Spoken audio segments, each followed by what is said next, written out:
Bom dia, queridos. Esse bom dia foi um bom dia assim meio que... Ai, meu Deus do céu. Já que você fez esse bom dia, deu para perceber que agora vocês, né? Antes de iniciar a nossa lição, primeiro eu preciso fazer uma convocação. As matrículas para o seminário, nosso seminário aqui, o STB-IPA, já estão abertas. Então eu vou fazer uma santa convocação. As aulas começam em fevereiro e as disciplinas desse ano estão fantásticas. Eu, se fosse você, não perderia. Nós teremos aulas de Novo Testamento, Antigo Testamento, Educação Cristã, História da Igreja, que começa agora em fevereiro.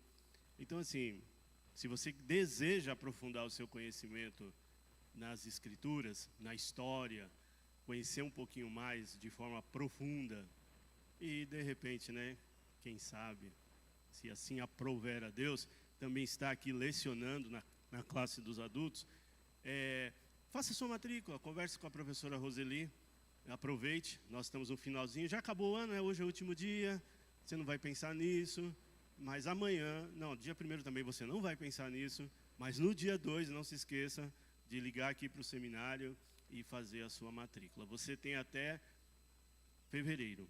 As aulas sempre acontecem na última semana de cada mês. Então, você tem disciplina para estudar o mês todo e na última semana você vem aqui para o seminário, na sexta-feira à noite e no sábado, durante a manhã e a tarde, e terá a oportunidade aqui de ter ótimos professores lecionando. E aí, aqui na escola bíblica, você pode tirar suas dúvidas. Mas lá no seminário, você pode fazer muitas perguntas e aprofundar mais os seus conhecimentos, ok? Fica aqui a convocação. Eu tenho certeza que o ano que vem, quando eu estiver lá atrás lecionando alguma matéria, eu vou ver alguns rostinhos. Já estou vendo um ali que está sorrindo. Já sabia que é aluno, ó. O valor, eu estou por fora, mas acho que está na taxa de uns R$500, mais ou menos, né? É isso? Abaixou, né? Para quanto? Quanto? R$120, mano, por mês. Olha aí, você viu como abaixou de 500 para 120? Eu faria a matrícula, com certeza, tá? Muito bom. Aí já me disseram que eu devia ser vendedor, viu? Mas eu ainda não internalizei essa verdade. Mas vamos lá. A nossa lição é uma lição importante. Eu acredito que ela faz jus aí ao que nós estudamos, ao que nós já estamos estudando esse período todo sobre personalidades bíblicas. Estudamos do Antigo, estudamos o Novo Testamento e vamos fechar agora com Cornélio. Quem pegou a nova revista, se não pegou, aproveite para pegar no final dessa aula, mas vai virar falar sobre vida cristã. Aqui vamos falar sobre esse homem e como nosso objetivo, antes de entrar nos objetivos, né, a gente vai fazer a leitura do textuário, eu vou tentar trazer algumas informações muito importantes sobre esse personagem, Cornélio, para que você entenda bem por que contexto aqui envolve o capítulo 9, o capítulo 10 e o capítulo 11. Vamos fazer a leitura do nosso textuário. O textuário está em Mateus, capítulo 24 e o versículo 14. Mateus 24, 14. Acho que agora que aparecer ali na projeção, pronto. Mateus 24, 14. Vamos ler todos juntos? 1, 2, 3. E este...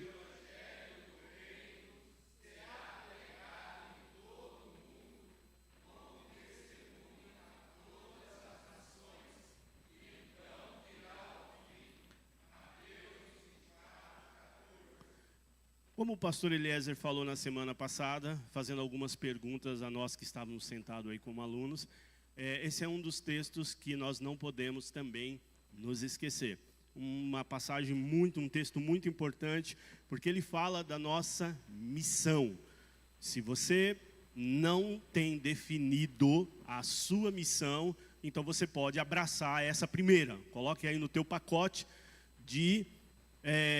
coisas que você precisará fazer no ano de 2024. e este evangelho do reino será pregado em todo o mundo como testemunho a todas as nações, e então virá o fim. Pergunta básica: que evangelho é esse? Aqui nós temos o evangelho, a Bíblia, o Novo, o Antigo Testamento, a mensagem do reino, a mensagem do Cristo que veio a este mundo, viveu, morreu, ressuscitou e virá buscar a sua igreja. Este evangelho do reino será pregado como testemunho a todas as nações, para então vir o fim. Os objetivos da nossa lição de hoje: primeiro vamos conhecer um pouco da história da conversão do centurião romano Cornélio. Ele, toda a sua casa e as testemunhas que estavam ali presentes com ele. E dentro desse conhecer um pouco sobre esse personagem, antes de nós entrarmos a comentarmos sobre os pontos que a lição traz, eu vou tentar trazer um pouquinho sobre o contexto histórico que envolvia esse personagem, para que você entenda mais ainda quem é esse homem, quem foi esse homem. Vamos perceber que o Espírito Santo trabalha em favor da salvação de todos, quer judeus, quer gentios. Essa é uma verdade bíblica. A palavra é comunicada e é transmitida a todos, indistintamente. Não independe de raça, cor, povo, língua. O evangelho tem que ser anunciado a todas as pessoas. Só que nós estamos num contexto de Novo Testamento. Essa mensagem foi pregada e anunciada, levada primeiramente ao povo judeu. Jesus nasceu numa nação, num povo definido geograficamente. E esse povo, como narra aqui a história, tinha alguns costumes, algumas coisas que traziam, que trouxe, que veio, que nasceu, que estava, com que lhe havia sido ensinado. E a gente vai perceber como a gente também é meio cheio de costumes, de manias. E às vezes essas manias acabam, ao invés de ajudar, acabam atrapalhando. Eu usei duas palavras que talvez você fique pensando, será que é isso mesmo? Mas é isso, costumes e manias. Elas não estão necessariamente ligadas à sua formação enquanto pessoa, ali de berço dentro da sua casa. Eu estou falando aquilo que a gente adquire, aquilo que a gente absorve, aquilo que a gente aprende enquanto igreja, enquanto religião. E isso acaba vindo com a gente. E de repente acaba atrapalhando um pouco. A gente acaba fazendo um certo tipo de distinção. Para quem eu devo falar, quem eu não devo falar, se eu falo para aquela pessoa, se eu não falo para aquela pessoa. Vou dar um exemplo bem prático. Ali na loja onde eu trabalho, isso acontece muito. Ou em outros lugares, principalmente quem lida muito com comércio, isso acaba sendo um fator muito influenciador. A gente acaba fazendo distinção de pessoas, às vezes pelo jeito dela se portar, pelo jeito dela se vestir, pela forma como ela entra dentro da loja. Então, é a primeira olhada que a gente dá no cliente, assim, a gente já tem mais ou menos um perfil. E às vezes, pessoas que às vezes não estão bem vestidas, estão vestidas de uma maneira mais solta, ou talvez um mendigo que entra dentro da loja, isso acontece muito ali no supermercado, os prevenções já ficam de olho antenados. Entrou uma pessoa assim, de chinelo, de sandália, de uma bermuda meio rasgada, com uma roupa, fica todo mundo meio antenado. Epa, fica de olho aí porque vai roubar. E às vezes nem é isso que acontece. A gente sabe que às vezes alguns furtos dentro de lojas acontecem por pessoas que estão aparentemente bem vestidas. O pastor escreveu um devocional, me parece que foi o de hoje, não o de ontem, falando cuidado com as aparências enganam, né? E isso é uma realidade, porque nós somos levados muito por aquilo que a gente vê. A gente vê uma pessoa chegando com um carro bonito e fala, opa, esse cara... O que é isso? 10-2. É. O meu celularzinho aqui, desativar alarme. Curve a sua cabeça, vamos fazer a nossa oração. Pai, em nome do Senhor Jesus, pedimos, Senhor, que o Senhor envie trabalhadores para a sua seara. Como a tua palavra diz, rogai ao Senhor da seara, para que envie trabalhadores para a sua seara.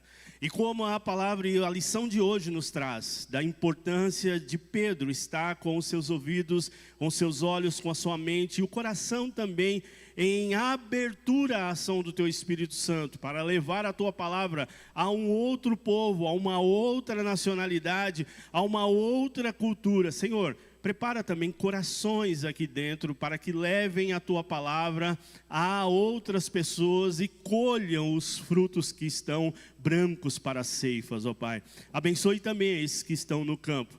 Seja o protetor, seja o guia, seja o condutor, seja o ajudador.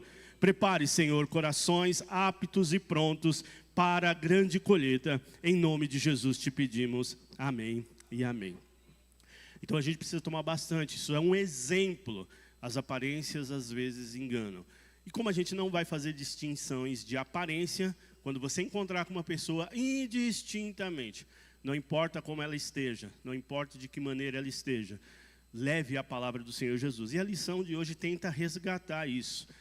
Tenta trazer essa mensagem, porque é o Espírito Santo que trabalha a favor da salvação de todos, indistintamente, quer judeus, quer gentios. Precisamos perceber isso. E, por último, praticar. O que mais poderia inspirar nosso coração na entrada de um novo ano, senão a oportunidade de pregar o Evangelho? O autor pede para que a gente comente e, pensando nesse comentário que vocês poderiam fazer, eu acho que nós poderíamos resgatar tudo que nós passamos esse ano. Eu não quero nem falar dos anos anteriores, vamos pensar nesse ano. Todas as grandes atividades que fizemos aqui. Em setembro nós tivemos aqui a conferência de missões, resgatando todo o nosso trabalho feito nos meses anteriores. E já projetando para os meses que virão, né? Porque os departamentos são definidos, as pessoas são colocadas nos seus devidos lugares, e todo o planejamento já recomeça pensando que no grande trabalho que vai ser desenvolvido em setembro, que é novamente a nossa conferência missionária, pensando no grande objetivo que a gente tem. Qual é o nosso grande objetivo? Levar a palavra a todas as pessoas, mantendo aqueles que já estão lá, e dando suporte, e auxiliando, e dando mais sustância aos que estão aqui, conscientizando mais esses que estão aqui. Então, o que poderia nos inspirar o nosso coração na entrada de um novo ano, se não a oportunidade de pregar o Evangelho? Na sua listinha de planejamento do ano que vem, quem já está fazendo ou quem ainda vai pensar em fazer, coloque isso aqui em pauta, em primeiro lugar. O que eu precisarei fazer no ano que vem para fazer com que o Evangelho seja propagado aonde eu estou. Seja na loja onde você trabalha, seja lá na empresa, seja no meio dos familiares. Né? Acho que você pode pensar isso como uma oportunidade de refletir sobre o que Pedro fez e o que Pedro foi na vida desse homem Cornélio. E o que você pode ser na vida de um Cornélio aí que esteja, talvez, nesse exato momento, orando e pedindo para que Deus traga alguém para lhe falar a palavra do Senhor. E a gente às vezes nem sabe aonde, nem imagina onde isso pode acontecer, né? E de repente isso pode estar ao seu lado. Eu não vou nem falar de familiares, porque está muito próximo, mas às vezes está dentro do próprio ambiente de trabalho aonde você está. Só para dar uma ilustração, eu tento ser bastante lúdico, didático com as coisas que eu falo. Ali no trabalho, no escritório de advocacia onde eu trabalho, eu cheguei, antes de nós terminarmos o recesso do judiciário, eu estava sentado fazendo uma sentença, e a doutora que estava na minha frente parou e falou assim: Ricardo, você é uma pessoa que está muito envolvida com isso que eu vou te perguntar. Como é que eu faço para estudar teologia? Rapaz, nossa, perguntou para a pessoa errada, né? Ela veio me perguntar de teologia para mim. Como faz para estudar? Meu Deus do céu, né? Aí eu falei, isso aqui é a minha grande oportunidade. E ali eu gastei quase uns 40 minutos falando sobre o seminário, falando sobre as matérias, falando da importância de estudar. E ali fui me aprofundando com ela, e aí fui descobrir que o esposo é um afastado da igreja, os parentes são todos da Assembleia de Deus, ela gosta muito da Assembleia de Deus. Eu perguntei, o que é que você está fazendo? Já está indo em alguma igreja? Não, não estou indo. Então, você vai na minha, então. Vai lá onde eu...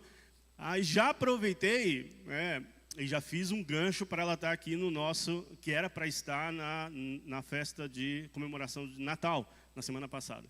Mas ela estava na fazenda, foi para a fazenda com o esposo, mas ficou aberto. Já deixei aberto. Falei, pá, essa daqui é uma das que Não sei se ela entrou em contato com a professora Roseli, mas passei os telefones para uma entrar em contato com o outro, mas não vou deixar, porque essa é uma área que eu gosto muito. E sabendo que a pessoa está interessada, porque a proposta não foi daqui para lá, não foi eu falando para ela, foi ela me perguntando. Então o interesse partiu de lá. Se o interesse partiu de lá, eu não vou jogar água naquela chaminha que está nascendo, eu vou tacar mais querosene, gasolina naquilo ali, para que o negócio se expanda. Então, e eu já falei para ela, ó, quero ver você na nossa turma de janeiro, de fevereiro. Já fui falando das matérias, já fui falando dos professores. Interessante que a professora já tinha mandado a lista das disciplinas e dos professores do ano que vem. Já passei para ela ter aquele gostinho. Ela já foi fazendo pergunta. Bom, olha, gente, eu acho que a gente parou ali mais ou menos 1h e 15 só falando sobre isso. Então, assim, você precisa aproveitar a oportunidade. Às vezes você não é aquela pessoa que abre a porta, sabe? Aquela pessoa que começa a conversa. Eu não sou a pessoa que começa a conversa. Mas se a conversa começar, também eu não sou a pessoa que deixa a oportunidade passar. Se a porta se abrir, eu pulo para dentro. Às vezes eu dou um empurrãozinho, outras vezes eu pulo para dentro. E por que eu estou falando isso? Porque aqui acredito que está a grande oportunidade da lição de hoje. Mostrar que você pode ser essa pessoa que às vezes empurra a porta e entra. Glória a Deus por isso. Você é aquela pessoa que toma a iniciativa da conversa, da fala, vê a oportunidade acontecendo e vai e fala. Ou você é daquela pessoa que não pode ficar desatento à oportunidade que está se abrindo. Se você percebeu, gente, qual é aquela, cuia que a gente fala quando você coloca entre uma fenda, né? Você coloca uma cuia ali. Geralmente meu pai fazia isso quando ia colocar uma fenda na enxada. Tinha aquela abertura, você colocava uma cuia ali para ela. Gente, aproveitou, abriu-se a porta, fale da palavra do Senhor. Amém? O texto está em Atos, capítulo 10, verso 1 a verso 6. Abra a sua Bíblia, vamos fazer a leitura desses textos, desses versículos. São poucos, são 6 versículos, só o 36 ao 48, que é um pouquinho maior. Mas os nossos pontos são pontos curtos, vai dar para a gente fazer bastante comentário e aproveitar bastante o tempo. Então abra a Bíblia em Atos, capítulo 10, verso 1 a verso 6, e depois 36 ao 48. Como é de costume aqui nosso, uma irmã leia o verso 1, o irmão leia o verso 2, uma irmã leia o verso 3, até nós fecharmos toda a leitura. Todos encontraram? Eu não vou acompanhar a leitura, porque o meu óculos quebrou uma das pernas, então ele está capenga. Isso vai dificultar um pouquinho, porque ele fica balançando. Então eu gostaria que vocês fizessem a leitura um pouquinho rápida, tá? Atos capítulo 10, verso 1 ao verso 6. Pode começar.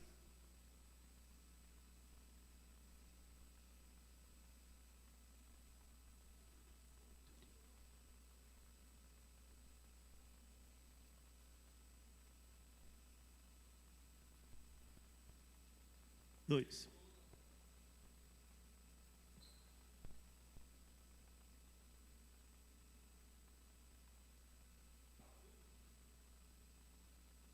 Três.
Amém.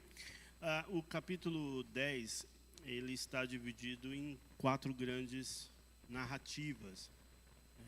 Está bem definido esse capítulo. Ele começa primeiro com a história do centurião Cornélio, pelo menos mostrando quem é esse personagem, por que ele entra aqui nesse trecho, qual é a função dele.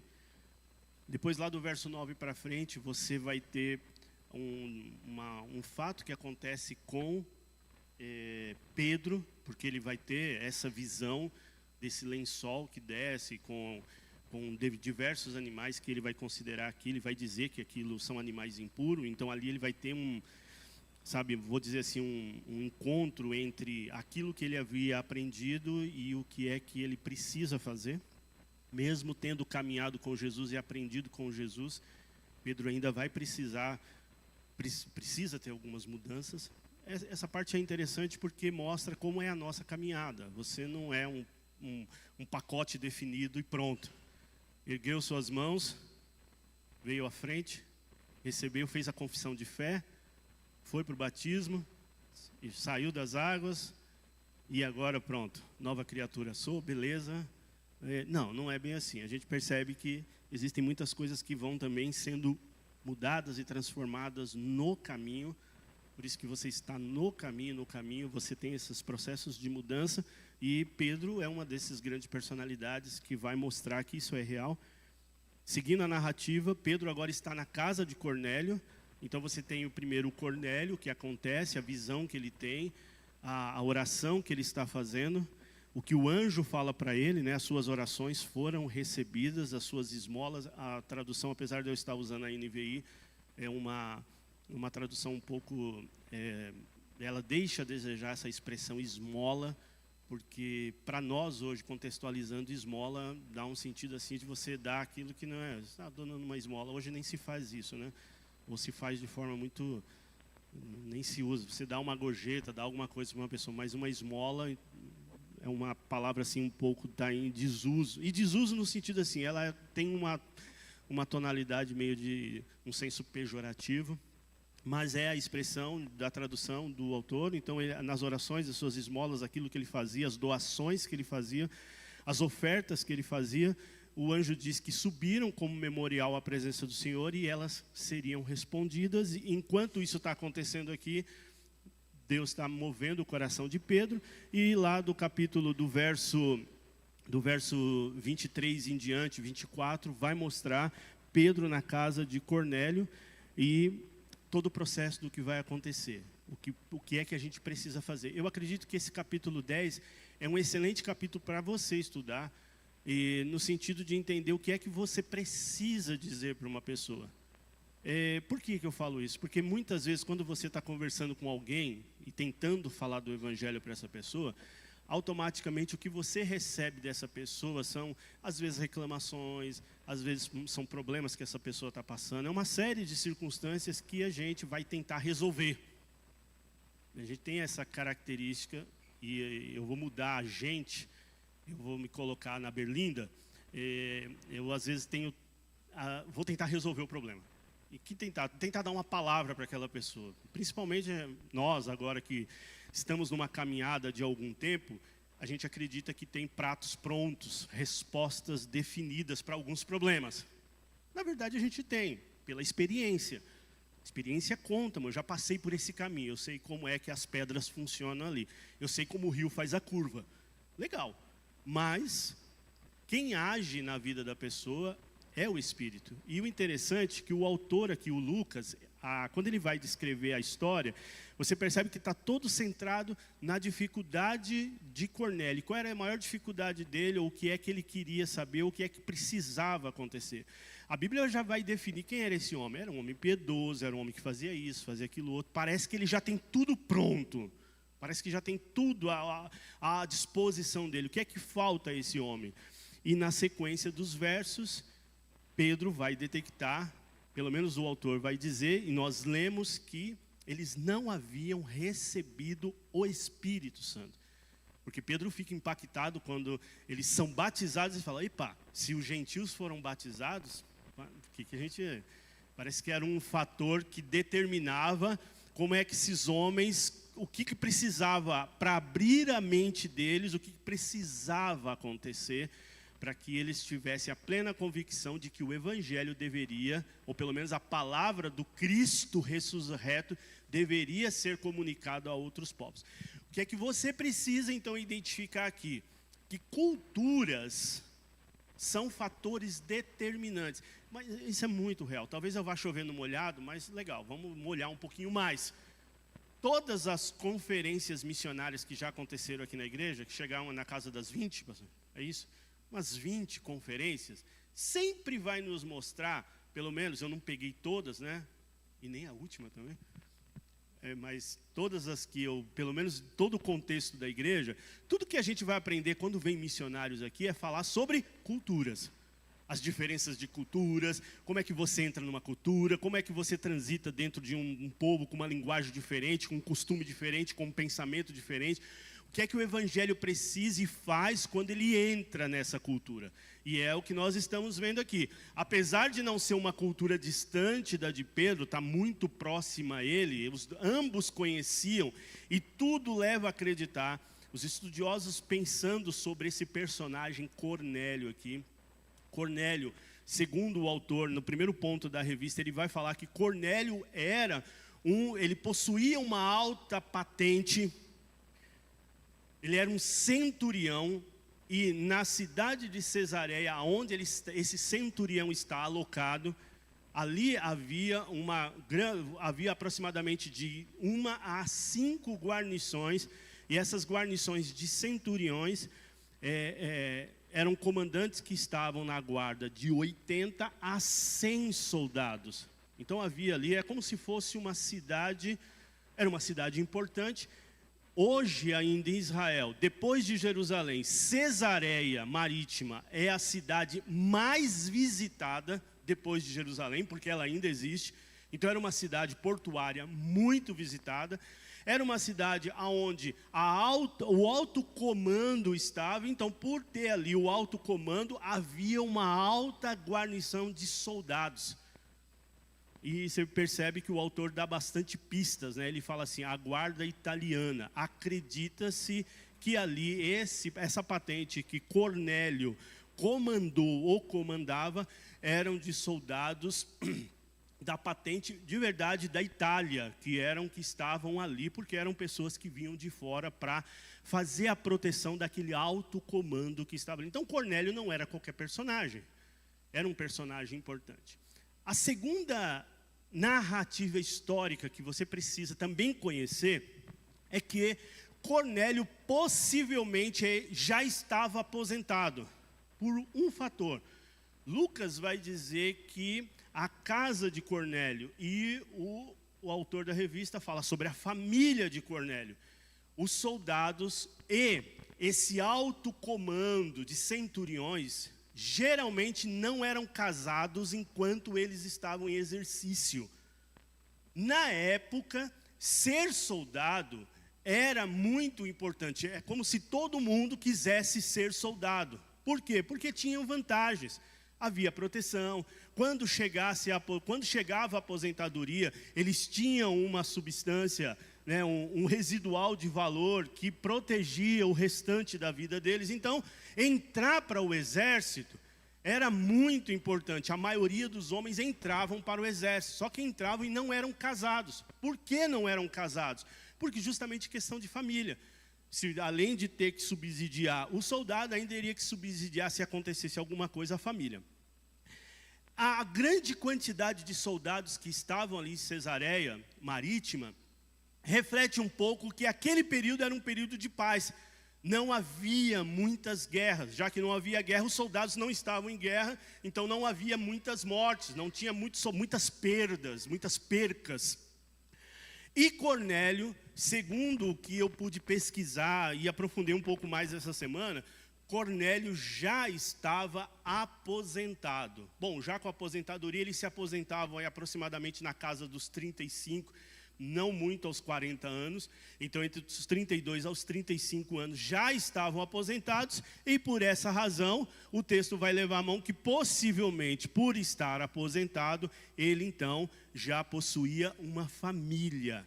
Possuía família, possuía servos que estavam ali à disposição dele. Isso está retratado logo no capítulo 10, no verso 1. No verso 1 em diante, que vai falar: centurião do regimento italiano, e ele e toda a sua casa, toda a sua família, foram religiosos e tementes a Deus. Essa questão do religioso e temente a Deus, acredita-se que essas pessoas que estavam junto com Cornélio eram seguidores do judaísmo, mas não seguidores de forma definitiva, porque senão eles não teriam problema com as questões de comer animais impuros, algo que Pedro teve dificuldade. Por que eu trouxe essas questões históricas? São fatos. Elas são importantes para você ver como o autor dá detalhes de duas culturas diferentes. E aí o autor da lição mostra a importância de nós entendermos que a vida e a história do centurião Cornélio, ela está nos inspirando a trabalhar, levando a palavra do Senhor, semeando essa palavra com amor, com fé e com sinceridade, não importando as circunstâncias que nos cercam. 2 fatores importantes que você precisa sair daqui, internalizados. Primeiro, essa vida piedosa de Cornélio estava impactando pessoas, sua casa e pessoas, familiares, servos, pessoas que estavam próximas a eles, que Lucas não se preocupa em destacar. Ele diz assim: Cornélio era um homem piedoso e toda a sua casa estava com ele. Então, dá para se perceber a importância que esse homem foi dentro do seu eixo familiar e de relacionamento. Isso é um fato importante para nós. Como é que você inspira as pessoas que são ao seu entorno? Primeiro começando da casa e depois se estendendo àquelas pessoas que vão tendo contatos com você. Cornélio tinha dificuldades, ele estava ali mantendo uma relação de confiança, de intimidade, de profundidade com Deus, orando, jejuando, fazendo as suas orações diariamente, mas ele precisava de alguma coisa ainda. E o Senhor, atendendo a sua oração, a oração de Cornélio veio até ele. E aí você entra o personagem Pedro. Então, quais são as 2 coisas que você precisa sair daqui com elas? Primeiro, sendo um Cornélio, eu preciso ser um referencial com o que eu tenho. Não importa. O que é que você tem? É isso aí que você tem, eu não sei. O que é que eu tenho? Só eu posso dizer. 2 coisas que o pastor sempre fala aqui, que nós já estamos aí, eu já estou perdendo o meu cabelo. Essa semana passada, minha chefe olhou para mim ali na loja, eu estava próximo a ela, estava no caixa, acho que fazendo sangria do caixa. Eu estava próximo, ela olhou para ela e falou assim: seu Ricardo, seus cabelos estão caindo. Eu falei, aí, nossa, fiquei preocupado, gente. Confesso a vocês que me deu um gelo assim na barriga, assim, né? Verdade, eu olhei assim e falei, sério? Porque ela falou com tanta seriedade. Eu falei, sim, eu sei, mas com o peso, eu pensei assim, nossa, acho que caiu umas mechas, né? Grande, né?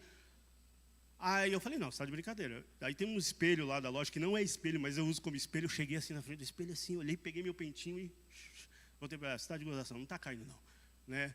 É mera impressão sua. Então assim, você precisa ser o fator de referência aonde você está. E segundo, mostrando essa característica de Pedro, você tem o que você tem, né? Como eu disse, o que é que você tem, só você sabe o que você tem. E o que você tem são 2 coisas que é sempre falado aqui. Primeiro, uma vida de devocional e uma vida de oração. Deus se revela na oração, porque a oração é você falando com o Senhor. Na leitura das Escrituras é o Senhor falando com você. 2 coisas básicas, você não precisa por enquanto de mais nada, por enquanto. Depois no seminário você se aprofunda, na escola bíblica você se aprofunda, na comunidade aqui, na comunhão dos santos, quando nos ajuntamos, tem salmos, cânticos, hinos, e aí você é edificado. Quando há línguas, quem fala a língua se edifica, quando há interpretação edifica a igreja, mas no dia a dia é a sua fala com Deus e a fala de Deus com você. Você falando com Deus na oração e Deus falando com você, você lendo a Bíblia. Então você já tem o básico, é o Cornélio aqui, ele tem esse básico.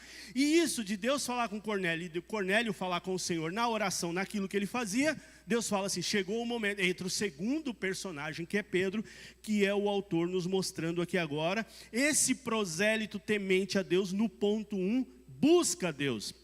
Cornélio abre o caminho da história para a salvação dos gentios, um homem piedoso com toda a sua família, um homem de devoção, pois constantemente orava a Deus. Pronto, dois fatores importantes que eu já venho descrevendo sobre Cornélio. Era um homem importante, era um homem que tinha uma patente importante na cidade. Se de verdade ele estava aposentado, então era um líder. E líder, você sabe que quando ele chega, ele chega. Líder, quando chega, não precisa falar muito, a própria presença dele já demanda autoridade. E por ser um centurião, os soldados já reconheciam a autoridade. Mas a autoridade aqui não é aquilo que você impõe. A autoridade não é impositiva. A autoridade, ela é perceptiva. Quando você chega, se percebe, se vê. Eu tenho muito isso onde eu trabalho, porque às vezes eu vejo atitudes de autoridades impositivas. Como é que você impõe autoridade? Às vezes pessoas impõem autoridade pelo medo. Se você não fizer isso, você vai receber isso. Minha chefe, quando chegou na loja, e está gravando, é porque eu já falei isso para ela, então não tem problema gravar. Ela, quando chegou, logo quando ela entrou na loja, ela chegava assim e falava, se você não fizer isso, vai tomar advertência. Aí chegava para outro, você tem que fazer isso, senão vai tomar advertência. E aquilo foi, a linguagem de advertência era muito forte. Um dia eu chamei ela no canto e falei, olha, tome cuidado com essa linguagem de advertência, porque isso pode trazer prejuízos para você futuro. Ela disse, como assim? Eu falei, você pode ter um funcionário que saia daqui e pode mover uma ação contra você, dizendo que ele está com problemas psicológicos, porque era pressionado por você, porque toda vez que você se aproximava dele, ele... Isso pode acontecer, né? O chefe chegou, já... Ixi, eu não posso falar isso, não vou tomar advertência. Eu não posso fazer isso, não vou tomar advertência. Eu não vou... E a linguagem do medo era muito perigosa. Cornélio não tinha essa linguagem do medo, porque o que o autor tenta destacar era a vida piedosa dele, de devoção. As pessoas viam isso em Cornélio. Você quer ter uma vida de piedade, uma vida de devoção? O que é uma vida piedosa? Uma vida que está constantemente ligada ao Senhor? Quer, deseja ter isso? Gente, não precisa muita coisa, muito esforço. Basta ter uma vida de oração e uma vida de leitura da palavra do Senhor.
muito bom. E pegando na primeira observação que o pastor fez, isso também quebra alguns preconceitos na nossa cabeça, porque a gente tem aquela coisa assim de pessoas boas, né? Pessoas ilibadas, pessoas que fazem as coisas muito certinho, pessoas que possuem algum tipo de religião e seguem essa religião à risca. A gente escuta, eu tenho contato, me deparo com essas pessoas no caminho. Às vezes você pode conhecer quem já leu algum livro, tem uma monja, lembrar o sobrenome dela, ela é muito respeitada. Olha, me veio quase na boca assim para falar o sobrenome dela. Ela é muito, eu já li 2 livros dela que muito interessantes mesmo, são princípios, são valores morais assim que você fala, nossa, se colocasse isso aqui em prática, poxa vida, né? Ou às vezes um católico piedoso, aquela pessoa que vai à missa, então ele carrega isso, né, consigo, mas como o pastor bem colocou, o Cornélio aqui possuía um lastro de apegado ao judaísmo por ser um prosélito. Então ele cumpria às riscas aquilo que era solicitado dentro daquela religião que ele seguia. Mas ser piedoso, ter uma vida ilibada, como se fosse um fator, um troféu que você sai impondo, né? E levantando um estandarte assim, falar, não é tudo. No caso aqui em questão, você precisa receber a Cristo, porque a salvação não é meritória, não é pelos méritos que você faz. A salvação é um ato único e exclusivamente da graça do Senhor Jesus. Então é a graça do Senhor. E ela alcançou a vida de Cornélio, né? Muito bem colocado, obrigado, pastor. Aplicação. Estamos atentos às oportunidades que Deus nos concede para anunciar o nome de Jesus Cristo. Falar da salvação. Interessante, o Cornélio, por ter esse lastro no judaísmo, lhe faltava essa revelação do Cristo e ao mesmo tempo da ação do Espírito Santo sobre a vida dele, que acontece naquele momento, rompendo as barreiras do lado de cá e fazendo as escamas cair de Pedro do lado de cá também.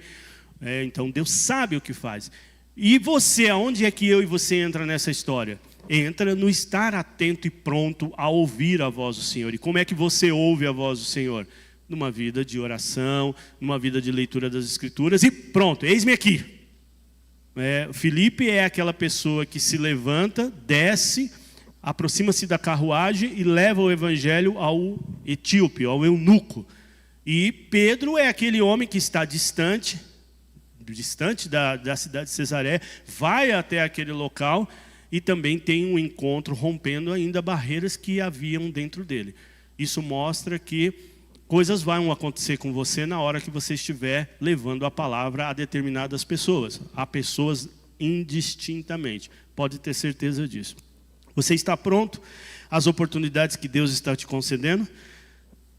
2023 acabou. Está acabando. Daqui a pouco a gente vai estar comendo. E vai comer bastante, né? Mas 2024 está chegando. E aí você precisa. Eis-me aqui. Estou pronto, Senhor. Segundo, um apóstolo abrindo o entendimento espiritual, né? Primeiro, a história do centurião Cornélio demanda uma atenção especial sobre a vida e o agir de Pedro. Tudo ainda era muito recente porque Pedro ainda está enraizado dentro daquela cultura.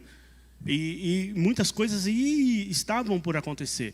E isso mostra que a gente deve ter paciência com as pessoas. Você não é um prato pronto e eu também não sou prato pronto.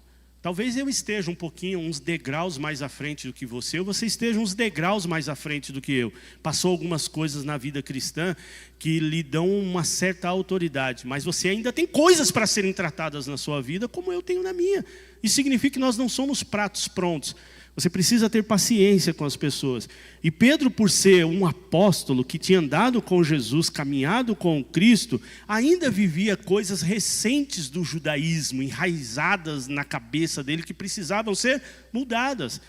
E Deus sabe o momento certo e a hora certa. Você precisa estar atento e aberto a essas mudanças. Eu acho que o interessante não é o que você abraça como verdade. É importante. Mas o que demanda, acho que o pastor falou isso na nossa oração aqui, da questão do crescimento, da maturidade espiritual, que é gerada nesse cristão, o que demanda da nossa caminhada é o quanto nessa caminhada você está disposto a estar aberto a mudanças que o Espírito ainda está fazendo na sua vida. Então tenha paciência com os outros, tenha paciência consigo, primeiro, né? Tenha paciência consigo, tenha paciência com os outros, porque Deus no tempo certo vai tratar e vai agir com cada um dentro das circunstâncias que Ele entende que vai acontecer a mudança. Pode falar.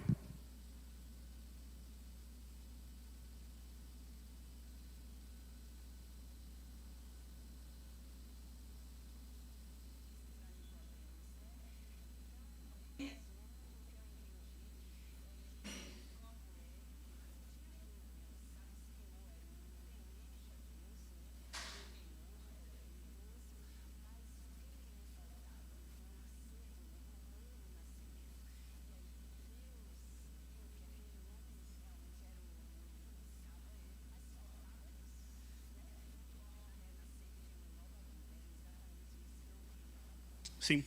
Segundo, com a morte e a ressurreição de Jesus, o entendimento foi aberto para perceberem que o reino de Jesus era um reino espiritual.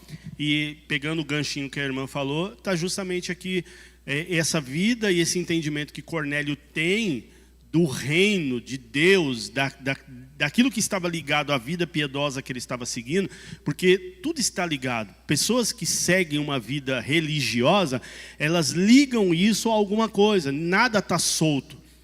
Os utensílios que tem dentro daquela igreja estão tudo ligados, o altar, as imagens que tem pelas paredes, tudo tem que estar ligado. A religião, o termo em latim é religare. Então há uma religação entre o natural com o sobrenatural. Por isso que hoje se estuda o conceito da fenomenologia da religião. Porque o fenômeno religioso está muito ligado ao que as pessoas fazem. Então essa ligação precisava ter um desfecho, que é o que a irmã está dizendo.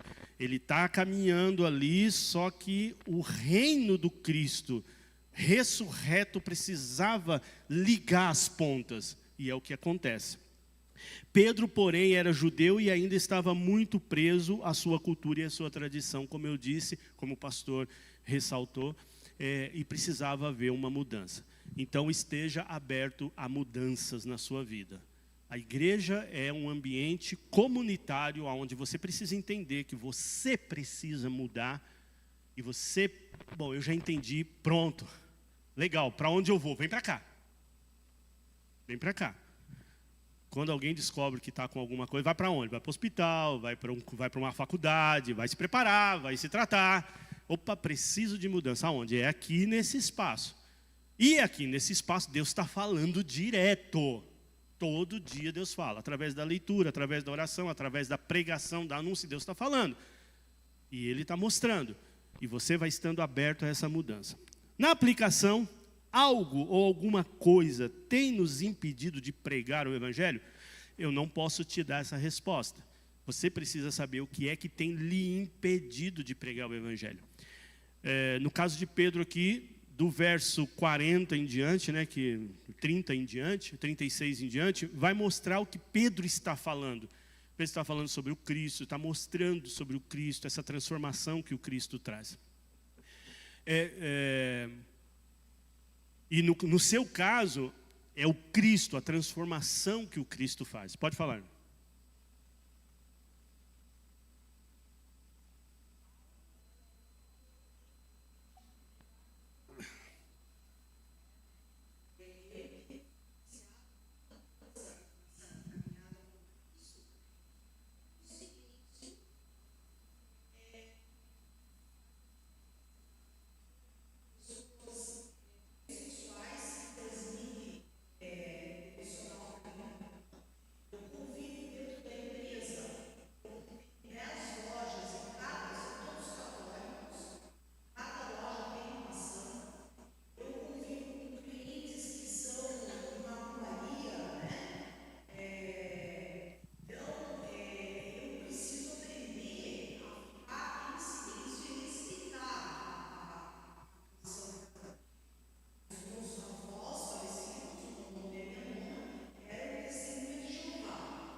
muito boa observação.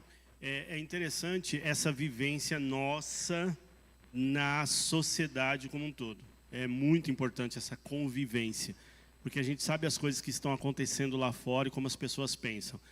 Esses ambientes de comércio, esses ambientes de relações interpessoais, hoje têm demonstrado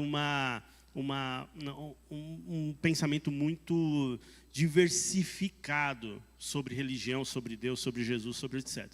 Primeiro vem a questão da autoridade, no sentido de quem é você, saber o momento certo. As pessoas hoje estão muito fechadas num primeiro momento. Então, se você for tentar, é a mesma coisa de tentar acuar um cachorro num canto. Se você acuar um cachorro num canto e ele olhar e não ver possibilidade de escape, ele vai avançar em você. Você tem que dar a ele a oportunidade dele fugir. Então, se ele fugir, beleza, ele não avança. Mas se ele não tiver, ele vai ter que sair. Se a saída é à frente e você está na frente, ele vai avançar. Eu deparo com pessoas assim. Na loja ali é uma mistura muito grande de pessoas com uma diversidade de relacionamento muito grande. Muito grande. Eu nunca vi um ambiente tão permeado por um pensamento tão antagônico ao Evangelho. É muito grande. Então, primeiro elas conhecem você. Essa é a primeira coisa. Depois elas vão parar para ouvir o que você tem a dizer. E elas já sabem o que você vai dizer. Só que quando elas conhecem você, elas vão um pouco mais tranquila. Porque o seu Ricardo está falando. Eu estou falando tal que está falando. Então ela para ali e escuta. Porque se for de cara assim, você tem problema. A segunda oportunidade é a oportunidade. Não tem como oportunidade. Como Deus é aquele que conhece as pessoas, a gente vê as aparências. Eu vejo essa casca aqui por fora. A pessoa chega feliz, resenhando, bagunçando, brincando com todo mundo. Só que lá dentro Deus conhece o coração e sabe o que aquela pessoa precisa. E numa hora ou outra ela vai se abrir. Quando ela abrir-se, aí você tem a oportunidade. Pode ser numa história. Então assim, o importante é estar com o ouvido aberto. Para dizer, Senhor, eis-me aqui. É como se você fosse... Quem lembra daquele episódio do seriado Chapolin? Quem assistiu Chapolin? Vou usar o Chapolin, né? Minhas antenas de vinil, né? Opa. Minhas antenas de vinil detectaram alguma coisa aqui. É mais ou menos isso. É uma linguagem bem lúdica para você entender. Você está ali trabalhando, de repente, o Senhor fala, é ali. É a oportunidade. Suas anteninhas precisam estar antenadas, ligadas. Por último, destaques de um encontro abençoado. Pedro e Cornélio. Havia uma expectativa pela chegada de Pedro. Cornélio tinha reunido parentes e amigos íntimos. Quantos ensinos preciosos observamos nesse encontro? Aqui, você vai ler o texto e vai observar que Cornélio pega 2 dos seus servos, soldados, e vai ao encontro de Pedro. Primeira coisa que acontece, adoração. Na adoração, ao ver Pedro, Cornélio vai ao encontro e prostra-se diante dele, adorando. E Pedro diz, não, você não deve adorar, a adoração somente ao Senhor. Mas há ali um reconhecimento de autoridade. Segundo, Pedro anuncia o Evangelho, o nome do Senhor Jesus, e fala com autoridade. Outro ponto importante aqui é as oportunidades. Como eu tenho falado, nesse caso específico, há uma demanda do coração de Cornélio. Cornélio estava orando, o anjo fala a Cornélio e fala com Pedro também. Os dois estavam em oração. Então, quando Pedro chega na casa de Cornélio, ali há uma receptividade. Há pessoas que estão prontas, ansiosas. Eita, vai chegar, é o pregador que vai estar diferente aqui na igreja. Você já vem o quê? Aberto. Já vem aberto. O oposto também é verdadeiro.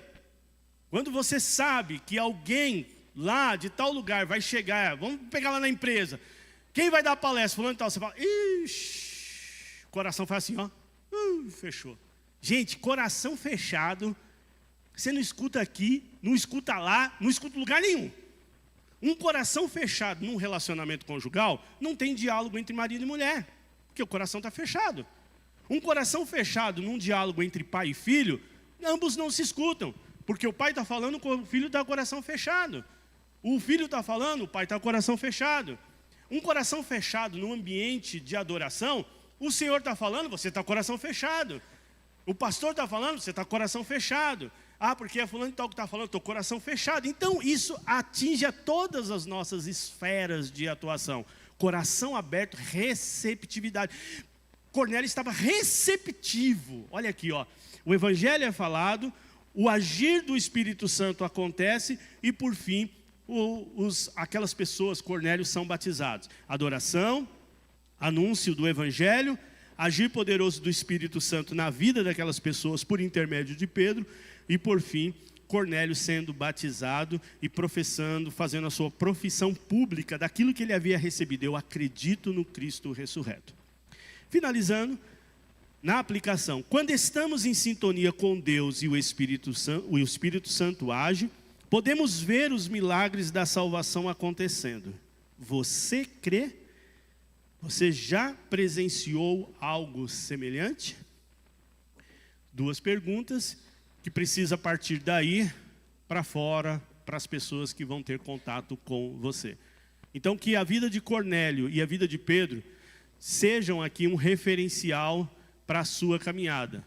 O que precisa mudar em você, como mudou em Cornélio, o Espírito Santo agir na sua vida para você se tornar mais intrépido, mais corajoso para falar, né, mais dinâmico, ou o Pedro que está pronto para ir para qualquer lugar, mas não sabe o que vai encontrar.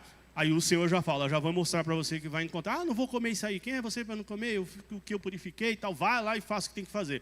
Pedro chega, faz o que precisava ser feito e de repente fica impressionado porque o Espírito Santo age na vida de todos que estão ali.